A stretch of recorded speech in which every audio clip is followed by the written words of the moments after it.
G'day guys, welcome back to In My Shed. I'm BC. Following on from the last video, the Brearley drill grinder up and running, and I hope to have a short clip in before you see this. Does a reasonable job, and we'll zoom in soon on the drill tip and see what it's like. It runs a lot easier on the slides now. It's been cleaned and lubricated. And I had a couple of comments like don't throw a wheel out just because it's got a chip in it, dress it out. Well, in the past I've had some disagreements with grinding wheels, and this would have been a similar case.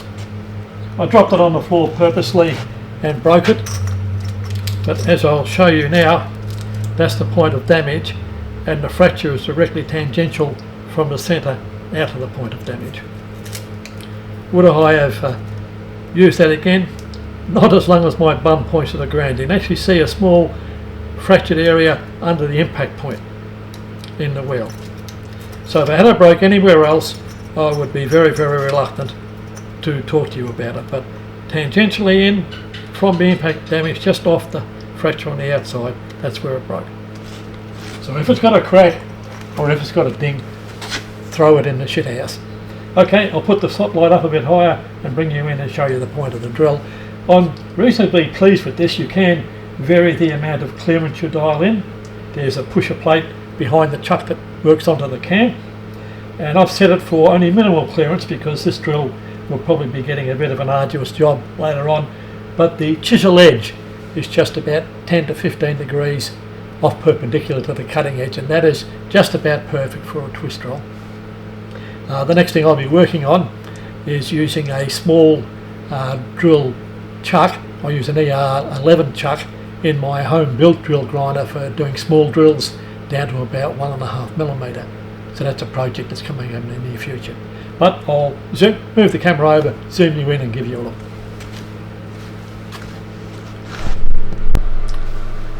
It's a bit hard to get a macro shot, but it's nice and shiny. The wheel I'm using now is 60 grit instead of 46 grit, and it's a softer tool room wheel, probably 2 grades harder. It'll be a J or K wheel. But I'm satisfied with that. When I'm doing a job in the future, if I need a 1/2 inch drill, I'll just give you a yell out then what it performs like. Okay, tomorrow we've got a bit more work. I have a large countersink to grind for a mate of mine, Dominic, and I'm waiting for quite a large tap that was specially made for one of his customers to come in. They want that reground. It's, I believe, 56mm by 2 pitch, something like that. I'll bring you back into the shed tomorrow. Bye for now. Well, here we are guys, it's now the following Monday, and I've backed my poor little i30 up to the shed. Went to the club track yesterday, and it was a bloody wonderful running day, but a couple of mates there offloaded some gear for me. I've got a tool and cutter grinder workhead and cylindrical grinding motor and a base plate, and got a few parts for the cylindrical grinder I've got coming in a week or two's time. And that is over on the left. I have the tailstock and I have a few other pieces, so I'll offload it all onto a table and you can see what the weekend haul is all about. Bye for now. Well guys, time to fall on sword again.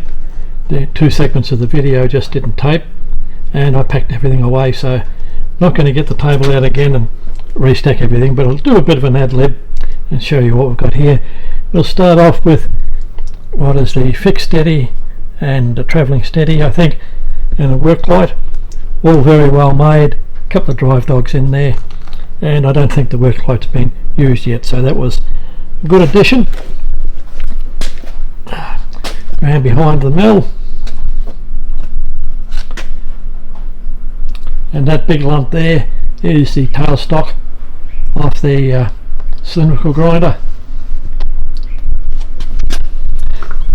Quite a big piece of iron with the operating lever up on top to withdraw the centre to change the parts, and a big lever at the back there so you can lock it in situ.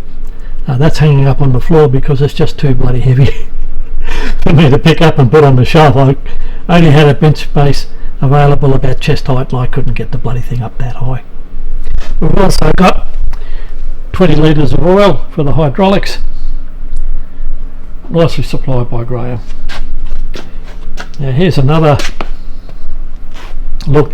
There's the extended quill for internal grinding. So you've got a short quill which is only about 100 millimetres long, and that's the extended quill, and they both go into the same housing.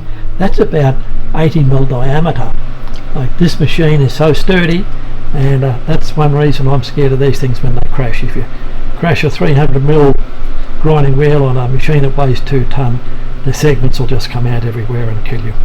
So you've got to be careful, slow and accurate running one of these machines. Okay, we go up on the shelf storage, where all the parts are a bit mixed, but in the back there we can see the cylindrical grinding motor for the Haro tool and cutter grinder, and the reversing switch up on top. The plug and lead are a little bit doubtful, and I'll have to check the electrics. I may have to replace or repair that one. It's fairly old, and with rubber insulation I'm a little bit iffy about how good it'll be. But it's only a quarter the size of the Cincinnati motor for the same purpose. This is the score of the century. Beautiful Haro workhead for a tool and cutter grinder, and you can really see the difference with something that's made in Europe against all the items that come out of Asia. It's got a spindle lock for taking things in and out of the drives, and it's locked off at the moment. You just turn it a quarter of a turn up, which I can't do, and it locks into one place only. This is the indexing lever on the top here, and you can lock the item indexed with the top knob. So quite a nice piece of mechanism. Now at the back here, these 2 screws, I'm pretty sure that's for putting in secondary clearance. You do them both up tight with it centralised to do the primary clearance, and if you want a bit more clearance for a secondary, you just back one screw up and do the other, and it repositions the tool relative to the indexing plate. So quite a little fancy feature there. Okay, we'll look over the back. I'll get in front of the light for a second. That is the base for the Haro. These have really good quality scales marked on them for rotating, and that's the mount plate for the motor. Also the base is indexed as well, and this is the quick attach knob where it goes onto the side of the mount. So another look from this side. Beautiful piece of equipment, much heavier than what I have been using on the Rongfu tool and cutter grinder. I've just got to get adapters because this is BNS 50 one end and Morse 5 on the other, I'm pretty sure. Okay, parts for the cylindrical grinder. That great chunk in there is just a diamond dresser. Like, this thing is just so damn beefy, it's hard to believe. A couple of guards over the back, and this is the internal grinding housing to go on the back of the wheel head for a cylindrical grinder. And you can see it's got the stubby mandrel in there, or spindle, with the attachment for the internal quills that go on the end. And that big cylinder I showed inside the cardboard box just extends the reach of that out from the back of the wheel head. So all up, I've got the accessories for the grinder. When we get enough dry days here, I'll be bringing over the 2 grinders themselves. Then we can start to assemble and realise some good machines in the workshop. Now I'll take you over and show you the Rongfu workhead again, just to compare the two. So I'll be back to you in a second.